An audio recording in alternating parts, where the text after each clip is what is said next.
এই হচ্ছে মদিনা। আজকে 12ই রবিউল আওয়াল, তাই তো নাকি মান্ডি ভাই? আজকে 12ই রবিউল আওয়াল। আজ কি বার? বৃহস্পতিবার। তো এই 12ই রবিউল আওয়াল আমরা এখন রয়েছি বর্তমানে মদিনাতে। তো এইখানে কিছু মনে হচ্ছে কি যে আজকে নবী দিবস বলে বা নবীর জন্মদিন হিসেবে কিছু মনে হচ্ছে? আর আমাদের ওখানে হ্যাঁ গরু, তাই তো?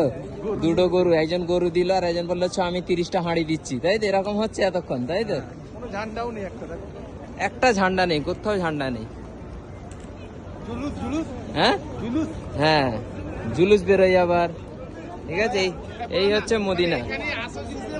আসল জিনিসটা বোঝা যায়, কাটা বাঁশের আওয়াজ বেশি। এই হচ্ছে সেই মদিনা যেখানে রসুল পাক সাল্লাল্লাহু আলাইহি ওয়াসাল্লাম শুয়ে রয়েছে। তো তাদের তো আমাদের থেকে বেশি টান তো এই মদিনাওয়ালাদের হবে, তাই তো নাকি? নবী দিবস হলে আমাদের থেকে তো মদিনাবাসীদের বেশি টান হবে যে আজকে নবীর জন্মদিন। তো এইখানে এত উৎপাত নেই, আর যত উৎপাত সব আমাদের ইন্ডিয়া, বিশেষ করে পশ্চিম বাংলায়, আর বিশেষ করে আমাদের হাওড়া জেলায়। হ্যাঁ, খালি ডেক চাপতে, ডেক ডেক। ও হ্যাঁ, আমার গাড়ি ওখানে আছে। আসো আসো।